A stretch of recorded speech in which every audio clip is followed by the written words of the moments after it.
January is over. We are in February. The longest month of the year is done. I know that it's really cliche to say it's the longest month of the year, but my god, it did feel like it. I read a lot of books though. I read 11 books. So I feel like whilst it was a long month, it was a productive one. So here is my January wrap up and the 11 books I read for the first month of the year. So I started off the year pretty strong with The Bridges of Madison County by Robert James Waller, and by pretty strong I mean in a pool of my own tears. This was a reread for me, and it was a 5-star read when I first read it, and it was a 5-star read rereading it. This is a very short book, very teeny weeny. It's the story of a fleeting affair between a National Geographic photographer and a woman in a very unhappy marriage. Now, I don't like reading about glamorised cheating and affairs. I don't like those storylines. I don't have any space for that in my brain. I don't need it in my brain. Yet this book is the exception. So basically I hate those storylines apart from this one book because this just blows me away. Both times I've read it now, it's given me all the feels. It's made me feel completely addicted to their romance and their passion. It also always makes me feel even more of a passion for photography because the National Geographic photography side of it is quite heavily mentioned, and that's why, or how they end up meeting. And I love that side of it, and I love that it gives me that kind of excitement as well in that way. For multiple reasons, I think this book is excellent. It's a fantastic romance. If you are looking for a good romance, I would highly recommend this. I've spoken about this already in my best books of all time ever video, but this was an easy 5-star read as a reread, and my first 5-star read of the year, my first book of the year. I did this last year. I started the year with Little by Edward Carey, which ended up being a 5-star read, and I've done it this year again. I kind of cheated because it was a reread and I kind of knew it was going to be 5 stars, but still, a 5-star read to start off 2023. Then I read Ruth Ware's The It Girl. This was an audiobook for me. I have had mixed feelings with Ruth Ware's books in the past. I've enjoyed some of them and I've disliked some of them, so I was interested to see where this one would sit for me, and I did end up enjoying it. This is set during 2 different time zones, so we follow our main character who may well have wrongfully accused a man of murdering her friend when they were at university, and years later she is now questioning whether he was actually innocent the whole time. So this is about her story, where she is now, and what happened to get to the point of her accusing this man and why that all happened. I think this is told in a very interesting way. It's very intriguing, the way that we slowly get more and more information pieced together from the main character, and we know that there's going to be this end point, but we don't know how, why, or when we get there. I always enjoy that because you are constantly guessing, and I think it means that the ending always ends up surprising you because it just completely throws what you thought was going to happen. Knowing the ending and not knowing the route is always a good way, I think, to keep me hooked, and this one definitely did that, so I gave this 4 out of 5 stars. I'm attempting to go through these semi-quickly because there's quite a few of them and I don't want to bore you all, so this is kind of a speedy wrap-up. But next up is The Blinds. This is by Adam Sternberg. Every year my mum gets me some books that I have never heard of for Christmas, and this is one of the ones that she got me. This is interesting. The concept for this I had high hopes for. The execution of it lacked a little in the middle. The concept for this book is that there is a community of people who are all criminals and have had the bad memories wiped from their brain. So they've been given a chance to start over and have this redemption arc. But they are all within this community. They can leave, but they can't come back. So they don't really know why they're there. They just know that they are there because at some point they committed a crime. And this was one of the options that was given to them. So they're in this community, and then there starts being a series of murders. And it's about how that kind of disrupts things and how what was a peaceful, harmonious existence has now become something very different. I think this could have done a lot more, and it felt like at times it was filling in gaps very, very loosely, and it kind of let me down there. But I did really enjoy the conversation of redemption and how these characters changed who they were once they started finding out more things about themselves as well. That was interesting. So I did like this. I just felt like it could have done a little bit more, so I gave it 3.5 out of 5 stars. Then I read Skandar and the Unicorn Thief by A.F. Steedman. This was for a video where I was reading the WATERSTONES 2022 prize winners. I really liked this one. It's very highly creative. It's an elemental magic system crossed with unicorns, which is just great fun. Unicorns are a very big, important thing in this world, and when you're a child you take a test to see if you can basically go and pick your own unicorn egg, and that will be your unicorn, and we're following our main character as he goes through this process to train to become a unicorn rider. I love middle grade for how creative it can be and how much it can push your imagination, and I think this did just that. And I think that this was really brilliant because there was things littered in that worked really well for adults as well that I really enjoyed. There was a couple of nods to do with things that would kind of mirror the way that horse riding works, for example. Like the names of the unicorns are similar to the names that you see horses that are racing horses. Why can't I never think of that word? Racing horses used. So I liked that there was that entanglement in it as well, and it just kind of played with what we know in the modern world but made it fantasy. It was great. I really enjoyed it. I had a good time, and it was a 4.5 out of 5 stars. Then I read The Lighthouse Witches by CJ Cook. This was an audiobook for me. I recently, well, in October last year, I read The Nesting by CJ Cook, which was a brilliant, isolated, creepy gothic horror. This one, again, very isolated, and I really like that element of CJ Cook's writing. I'm actually listening to another CJ Cook audiobook at the moment, which is The Ghostwoods, I think it's called. That, again, has a really isolated setting to it, so I think CJ Cook does a really good job of that kind of creepy, slow, gothic burn to their stories. This one is set on a remote island, isolated, where we are going between 2 different time zones. So we see a family whose mum has brought her children, her 3 daughters, to this island for a job that she's got, and the island has some very creepy and strange things going on. And then we see the modern day, where we follow one of those daughters who is the only one remaining of the family from many years ago when they started going missing. So she is the only one that is left, essentially, and we don't really know what's happened to the others in the family. So it's a very interesting novel to try and work out what has happened, the twists and turns of it. And again, similar, I suppose, to the It Girl in the sense that you know something has happened, but you don't know exactly what it is and how you get to that point. And I think that CJ Cook did a really good job of feeding us the information to get us there, whilst also blending in the beautiful gothic setting and that kind of creepy, dark vibe to it. I love CJ Cook's writing. I think they're a fantastic horror writer. They're not scary, but there's a creepy atmosphere, which I really, really enjoy. And this one was no exception, so this one was a 4 out of 5 stars for me. Then I read and got way too emotionally invested in Lessons in Chemistry by Bonnie Garmus. Can we just take a second to appreciate this edition? This is the WATERSTONES special edition, and this is stunning. So this was another book I read for my Reading WATERSTONES prize winners. This is the author of the year for 2022, and this follows Elizabeth Zott's career. She's both a scientist and also a host for an afternoon TV cooking show. She kind of combines the science and the cooking together in that, so she's very much still got that science integration into that career as well, and that's something she talks about a lot in this book. But oh my gosh, this book made me so mad. When reading this in the vlog, I spoke a lot about how I didn't really feel like saying I was enjoying it was the right wording, because it was making me so angry reading about the injustices that she faced and other women faced in this book. It made me so mad. It's set in the 1960s, and we see a range of shit being thrown at women in this book, and we see men treating women in a very specific and very horrible, horrible, horrible way.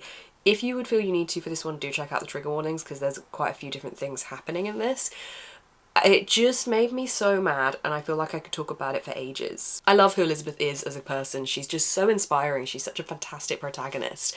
And I love the fact that she doesn't do the things that everyone else is doing, and she questions the way that things have been done. She doesn't just accept that, oh, it's always been done that way. She questions it, and she doesn't think twice about questioning it. She just does it because she knows it's what's right, and she knows it's what's important to her. And she wants to carve that path for herself, for her daughter, for the other women in this book. It's just fantastic, and I gave it 5 out of 5 stars. Unfortunately, I didn't love my next read, and I apologise because I know a lot of people did enjoy this one, but it's One Dark Window by Rachel Gillig. What I did like about this is that apparently it is a retelling or like inspired by the poem The Highwayman. So I spoke about this in my reading vlog for this book, and then I forgot to address it again at the end. So people in the comments let me know that it is indeed inspired by that poem. So that was a poem I read as a teenager and as a child at school. I studied it twice at school, and I always really liked the poem. And the start of this book really reminded me of that poem. However, nothing else throughout the book reminded me of that poem. And that poem would make a great story if someone was going to retell it as a full book. I mean, it's a great story as a poem, but if someone was going to retell it as a full book, it would be really good. Now knowing that this was inspired by that, I can see the start, but the rest of the story doesn't really stick to that route, which is fine because I didn't know that going into it anyway, so I wasn't expecting that. It was just something that I thought about and I forgot to include in the vlog at the time, so I thought I'd mention it here. The magic system for this is around tarot cards. So we're following our main character who has an ability that she is not happy with. I don't want to go into too many spoilers and say exactly what's happening with her, but she has something she can do and she doesn't like what she can do. But it enables her to have this unique skill to be able to help this group of people find these cards that they just haven't been able to get their hands on. They have a lot of these magic cards and they have a couple they still need to get, and she is able to help them. Now, one of the things that annoys me about this book is that I felt it was very cliche in the sense of we have a character who has this special ability, and yes, it's not one that she wants, but she's got this ability, and then suddenly a man comes along and is like, yes, we can untap this. And it's not until that point that we start to really see her come out of her shell and unfold as a character, and I really don't like it when books do that. Not that she wasn't independent, she was, but it just felt like there were certain aspects that were still reliant on a man in the book, and I just wasn't a big fan of that. I just didn't like it in general. I found it boring. I'm really sorry. I gave it 3 out of 5 stars. Then the final 4 books of the month I read were in build up to going to Paris. So I was in Paris last week, and the week before I decided to read only books set in Paris/France. So the first one that I started with is Ernest Hemingway's A Movable Feast. This book follows Ernest Hemingway's experience in Paris in the 1920s as a relatively unknown writer. I think the way that this broke up his experiences into the chapters that it did, and the way that it showed us the different sides of Paris via those chapters, was really interesting. There was no real rhyme or reason to the chapters. Like, there was one on Shakespeare and Co, which I really enjoyed. There was one on F. Scott Fitzgerald. It was definitely an interesting breakdown, but it definitely gave you a really good insight into who Ernest Hemingway was as a person. I hadn't read any Hemingway before, and I found his writing style definitely very unique and really interesting. I didn't expect to like this one as much as I did, but it really did capture the magic of Paris and made me very excited to go, and now looking back on it, just fit so perfectly with the atmosphere that was there, so I gave this 4 out of 5 stars. The next book I read was Paris by the Book by Liam Callanan. Now, if you watch my reading vlog, you will know I did not like this book, and I feel like I could talk for ages about why I didn't like this book. Having thought about it more now, I think I've settled on a couple of big reasons. So this follows a woman whose husband has gone missing, and she follows a trail that leads her to Paris, where she ends up moving herself and her 2 daughters to try and search for him. And she literally never does that. She doesn't look for him at all. She has been obsessed with Paris ever since she saw the film The Red Balloon as a child, which is a very sad film and very beautiful film, and I can see why she likes it, but she's been obsessed with going there for a very long time. And she finally goes, and it's just like, she's going to look for her husband. She just doesn't do that, and I feel like it was much more about her wanting to be in Paris than actually wanting to look for her husband, and that irritated me because I really got the impression this was a literary mystery, and it just didn't really feel like that. It just felt like a literary observation of her time in the city. She was a really unlikable character, and I really disliked the way that the author wrote her. I think, having thought about this more, I think the author was kind of projecting his views and expectations of women onto this character. There was quite a few things she did that I just didn't agree with, in the way that it kind of perpetuated stereotypes, but also the judgment that was placed on her for those things. And despite me disliking her as a character, I still got irritated at some of the things, or some of the ways she was treated by the other characters. And again, I feel like it was projections of the author's thoughts via this woman. So there's a specific scene where she goes out in the evening and she leaves her 2 daughters at home. They are 13 and 16, so they're not like super young kids, they are teenagers. She leaves them at home for the evening as she goes out. In the whole book, she's never done this before. We don't see her going out, we see this once. In that time, something bad happens to the youngest child, and she goes back home and finds out this has happened, and the older child, the 16-year-old, is basically yelling at her for going out and basically saying, how dare you do that, you're a mum, you can't just do that, you need to be here for us. Basically, the gist of it was that the child was telling this woman that because she is a mum, that is essentially all she is there to do. Like, she has to be there for them all the time. And I understand that when you become a mum, that, you know, your kids are very important. Obviously, they are the people that you're looking after and you are responsible for them. But the attack on this woman for her having one night to herself really bugged me, because women are allowed to do that. Women don't just become their children. You know, if they have a child, they are still a separate human being and they are still entitled to that life. And it really bugged me the way the author wrote that, because I just felt like it was their own judgment that if a woman has a child, she's just there to look after that child, and that is the purpose of her. And that annoyed me. So I felt like there were subtle moments of sexism in this as well, projected through a woman character. For so many reasons, I disliked this. The ending was incredibly unsatisfactory, and that's the only reason I didn't DNF it, because I wanted to get to the ending and see what was happening with her husband. It just felt so unsatisfactory and just naff. I just really didn't like it. I mean, by all means, make your mind up for yourself if this is one you're interested in reading. You may absolutely love it. I need to look through the Goodreads reviews and see what people think of this, but the plot was shit, the characters were shit, everything was just shit, and I gave it 2 stars. Unfortunately, I didn't really enjoy the next book I read as much as I'd have hoped to. This is The Madwoman's Ball by Victoria Mass. This is a very short novel that is set in the late 1800s, and it follows the path of two different women, one of whom works at an asylum and the other of whom has been committed to this asylum. This asylum is a place for women who have been deemed mad, hysterical, or outcasts of society, and they are put in this asylum. The intensity of that side of things I think was done really well, and I think it was very distressing to read about what these women were going through and how they weren't actually getting any of the proper help, and the way that they were being treated for various different things. It really made me mad in that aspect, but I felt like the plot wasn't really there for it. It felt like it was kind of loosely strung together. I really thought it would be centric around this ball that was going to be happening, but it really wasn't, which was very deceiving. But it mainly follows the one woman that works at this asylum trying to help one of the women that's been committed escape, and it follows that story quite closely and shows you that journey, but we kind of touch on meeting other women along the way as well, but it felt very unsatisfactory. I think it was an interesting discussion of hysteria in women and how that was treated and the misjustices faced there, but it didn't really hold the plot together for me. So unfortunately this one didn't quite hit the mark, but I did still enjoy it, so I gave it 3 out of 5 stars. Finally, I ended the month on I, Mona Lisa by Natasha Solomons. This may be one of the prettiest books that I have on my shelves. I love this cover so much, and I really like the green that we have underneath it, just everything about it. It's so pretty. This is told from the perspective of the painting, the Mona Lisa, throughout time from her creation up until she became friends with Picasso.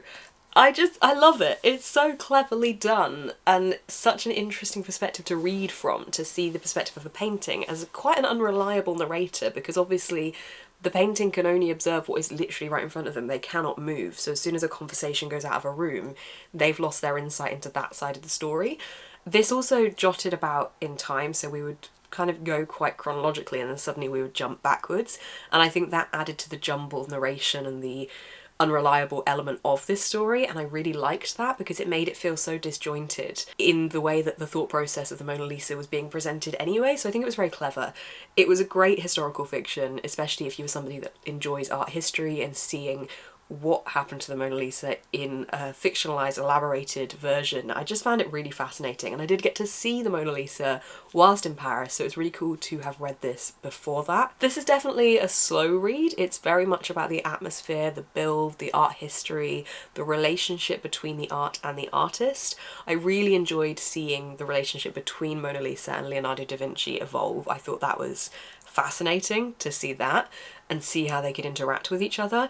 Generally, I really enjoyed how different it was. I will say I don't think this is going to be for everyone. You have to know that it's slow going into it and it isn't high action. There are moments of action, but it is a journey of a book. But I thought it was brilliant and I thought it was very unique, and I gave it 4 out of 5 stars. There we go, that was my January wrap-up, the first wrap-up of the year. The never-ending month has ended. I think my favourite book of the year was probably of the year, well I guess it is of the year so far, of the month of January was Lessons in Chemistry. I just really loved that, and I think when a book can make you feel so many different emotions, it's just fantastically written, and I just thought it was absolutely brilliant. Obviously I did really enjoy my reread of Bridges in Madison County too, but as that is a reread, I will give the top spot to Lessons in Chemistry. Thank you so much for watching this video. If you did enjoy, please do give it a thumbs up, comment down below how many books you read in January, subscribe to see more of my face on your feed, including my Paris vlog, which is coming very soon. It is a long one, it's taking me a while to edit, so it is coming. I'm so excited to share it. If you don't want to miss it, do hit the bell to be notified when it goes live. You can also find a link down below to my Patreon, where I do lots of exclusive extra content such as weekly live shows, a podcast and a Discord server. You can also find a link down below to my online shop where I sell Lightroom presets. Thank you so much for watching, keep smiling and stay positive.